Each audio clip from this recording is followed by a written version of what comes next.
नमस्कार साथियों, मैं सुभाष शर्मा, समय चक्र के लिए। साथियों, कई दिनों बाद आज आपके समक्ष फिर उपस्थित हूँ। एक ऐसी गंभीर परिस्थिति में जिससे देश गुजर रहा है, उसमें हमारे नेताओं का,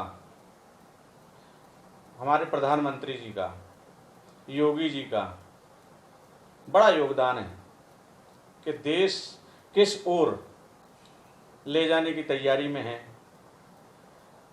क्या है कि जब सत्ता पाने के लिए भगवान राम का जो इन्होंने सहारा लिया कि राम राज्य की स्थापना होगी और पूरे देश ने इन पर विश्वास किया। आज की परिस्थिति आप देख ही रहे होंगे कि राम राज्य से इन लोगों का दूर दूर तक का कोई वास्ता नहीं है। इनको राम राज्य से कोई लेना देना नहीं है। कथनी और करनी, सारा देश जानता है कि इनकी कथनी और करनी बहुत सारा अंतर है। कहते क्या हैं, करते क्या हैं। कहने को इन्होंने कहा कि हम राम राज्य की स्थापना करेंगे। राम राज्य में राम राज्य काऊ नहीं व्यापा, और इनका राज्य संपूर्ण देश को व्याप रहा है। 65% युवा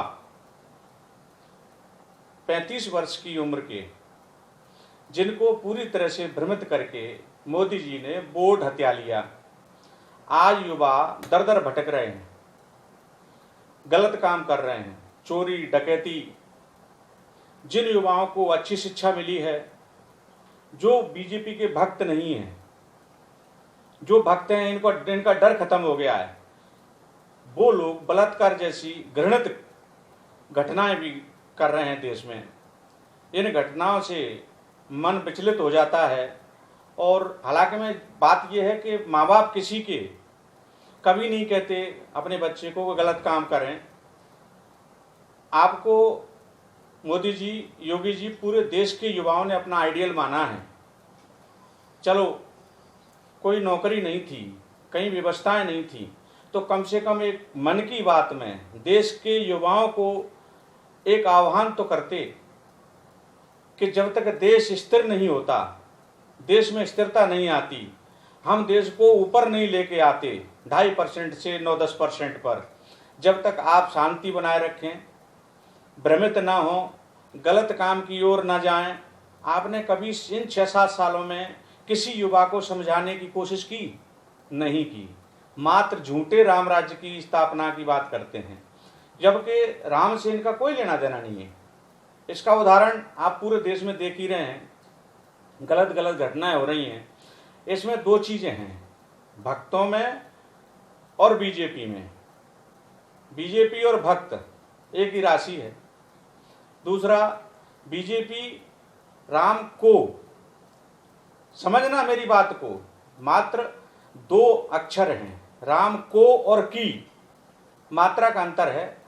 राम को तो मानते हैं, राम की नहीं मानते हैं। राम ने क्या कहा था, राम ने कैसा राज्य किया था, कैसे राज्य चलाया था। राम को तो मानते हैं कि राम हैं, लेकिन राम की नहीं मानते कि राज्य कैसे चलाना है, देश हमारा परेशान हो कि नहीं हो। राम से किसी को कोई परेशानी नहीं थी, न देश राम से परेशान था, न राम के समय में देश को परेशानी हुई थी, न कोई परेशान था। इनके समय में सारा संसार परेशान है। व्यापारी परेशान है, किसान परेशान है, छात्र परेशान है, अधिकारी परेशान है। क्या क्या परेशानी नहीं है लोगों के पास, कहने को कोई नहीं आता। हालांकि में डर लगता है सारे लोगों को। हम जैसे ही एक आध विचलित लोग हैं जो लोगों को समझाते घूमते हैं, माने ना माने ये आगे की बात है, आगे मान लेना, कभी 24 के बाद, 26 के बाद, 50 के बाद, जब मानना हो जब मान लेना। लेकिन मैं को और की का अंतर समझा रहा था। यही भक्तों की है। भक्त बाप को तो मानते हैं, बाप की नहीं मानते। बाप ने कहा होगा कि बेटा कभी गलत काम मत करना, बेटा कभी गलत रास्ते पर मत जाना। कोई माँ बाप नहीं कहता कि गलत रास्ते पर अपना लेना। मोदी जी के कहने से, योगी जी के कहने से, या किसी अन्य के कहने से किसी गलत रास्ते पर चल पड़ना। लेकिन को और की में अंतर है। बाप को तो मानते हैं, बाप की नहीं मानते। यही बीजेपी का है। राम को तो मानते हैं, राम की नहीं मानते। ये दुर्लभ घटनाएं जो हुई हैं इन 6 सालों में, और घटनाएं तो पहले भी होती थी, ऐसा नहीं है कि कभी नहीं हुई हो। अभी जो घटनाएं, जिम्मेदारी किसकी है, जिम्मेदारी कौन लेगा? कम से कम समझाने की परंपरा कौन पालेगा? वो जो कर गए थे 70 साल में 60 साल में, वही हम करने आए हैं। तो इससे बेहतर तो वही ठीक थे। कम से कम जीडीपी 9% थी, किसी को भुखमरी नहीं थी, किसी को नौकरी की किल्लत नहीं थी, नौकरी गई नहीं थी, करोड़ों लोगों की नौकरियां चली गई, वही बढ़िया चला रहे थे, भ्रष्टाचार कर रहे थे। तुम भी कर रहे हो, वो भी कर रहे हैं। हरिश्चंद्र कोई नहीं है। आप यदि हरिश्चंद्र हो तो मुझे बताओ 2014 से लेके आज तक बीजेपी की स्थिति क्या है, बीजेपी की कार्यालयों की स्थिति क्या है? किसी भी चीज में आपने कहीं ये सोचा हो कि हमें देश इस तरह से चलाना है जिस तरह से रामचंद्र जी चला गए थे? अमर क्यों हो गए? मर्यादा पुरुषोत्तम क्यों कहलाए? आप ईमानदार बनते हो, ढोंग मत करिए। ईमानदारी के पथ पर श्री रामचंद्र जी के कर कमलों पर चल के तो देखिए, तो की का और को का अंतर खत्म हो जाएगा। क्योंकि अभी आपके अंदर की और को में बहुत बड़ा अंतर है, बहुत बड़ी खाई है। इसको पाटने की आवश्यकता है। को मानना और की मानना, भगवान राम को मानना और भगवान राम की मानना, ये रामायण आप पढ़िए, विचार बनाइए, व्यवस्थित रहिए। कम से कम देश को इस ओर मत ले जाइए कि कल गृह युद्ध की स्थिति में देश आ जाए।